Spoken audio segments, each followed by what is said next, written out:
नमस्कार। आज हम हिंदी साहित्य की एक बहुत ही खास रचना पर बात करने वाले हैं।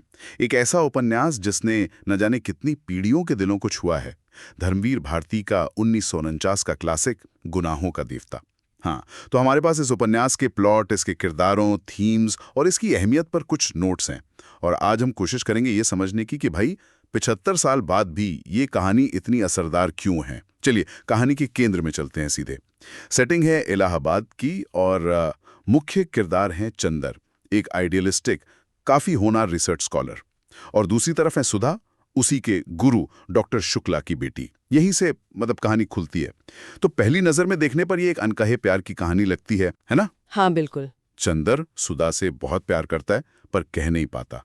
वो गुरु के लिए सम्मान है, कुछ सामाजिक दायरे हैं। हाँ, और यही यही कश्मकश तो उपन्यास की जान है। सुधा भी मनी मन चंदर को चाहती है, लेकिन वो पिता की इच्छा, समाज की रस्में उनके आगे झुक जाती है। और कहीं और शादी कर लेती है। हाँ, और बस यहीं से वो असली टकराव शुरू होता है। दिल की सुने या फर्ज निभाएं। ये प्यार बनाम कर्तव्य वाला जो द्वंद्व है ना, वो सिर्फ किरदारों का नहीं है, मुझे लगता है वो उस पूरे समय के समाज का आईना है। हाँ, ये बात तो है। अच्छा, नोट्स में ये भी है कि सुधा की शादी के बाद चंदर की जिंदगी और मुश्किल हो जाती है। कुछ और लोग भी आते हैं उसकी जिंदगी में। बिल्कुल बिल्कुल। दो और महिला किरदार हैं जो बहुत महत्वपूर्ण हैं। एक है पामेला। पामेला। हाँ, वो एक मॉडर्न, आजाद ख्याल एंग्लो इंडियन लड़की है। मतलब सुधा की जो पारंपरिक छवि है, एक त्याग करने वाली, उससे एकदम उलट। अच्छा। वो जिंदगी को अपनी शर्तों पर जीती है।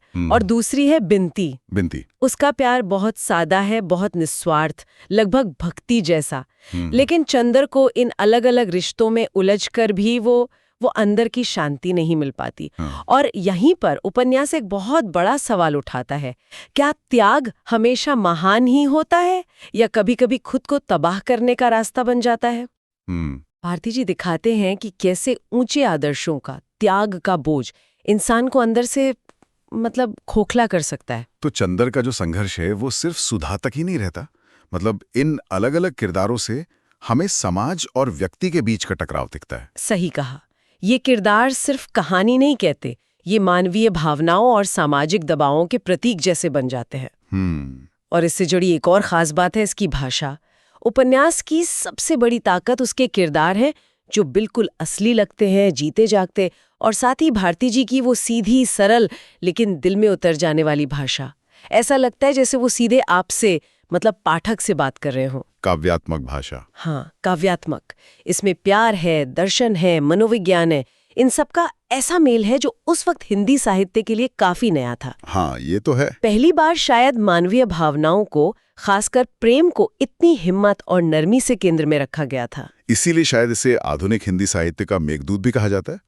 ये तो बहुत बड़ी बात हुई। हाँ, ये तुलना की जाती है। मतलब जैसे कालिदास के मेघदूत में विरह और प्रेम की पीड़ा है, क्या वैसी ही गहराई यहाँ भी है? हाँ, कुछ हद तक आलोचक मानते हैं कि जैसे मेघदूत का यक्ष और उसका विरह अमर हो गया, वैसे ही चंदर और सुधा की ये अनकही कहानी और उसका दर्द हिंदी साहित्य में एक लैंडमार्क बन गया। अच्छा। दोनों में वो भावनाओं की गहराई, भाषा का वो जादू नजर आता है जो पाठक को खींच लेता है। तो हाँ, ये तुलना उसकी भावनात्मक ऊंचाई को दिखाती है। लेकिन जाहिर है जब कोई रचना इतनी मशहूर होती है तो उसकी आलोचना भी होती है। नोट्स में जिक्र है कि कुछ लोग चंदर के किरदार को शायद कमजोर मानते हैं, अनिर्णायक। हाँ, ये बहस तो हमेशा होती है। और कहानी का अंत भी बहुत दुखद है। तो क्या ये कमजोरियां हैं? देखिए, इस पर अलग अलग राय है, पर शायद चंदर की वो कमजोरी या वो फैसला ना ले पाना ही उसे ज्यादा मानवीय बनाता है, ज्यादा यथार्थ के करीब।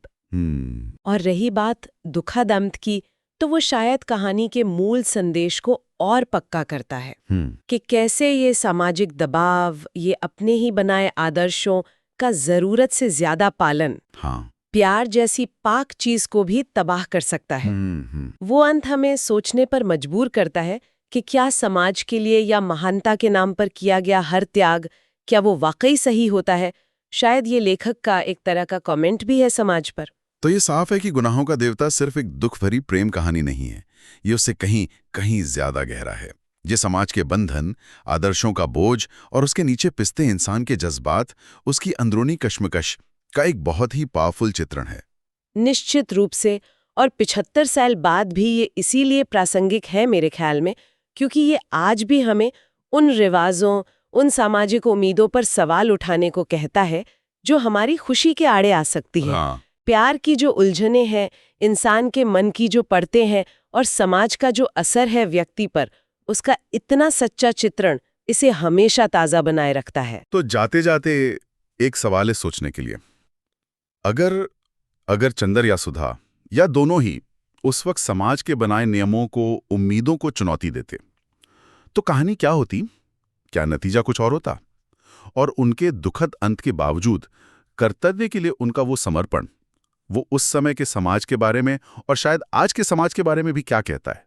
सोचने वाली बात है।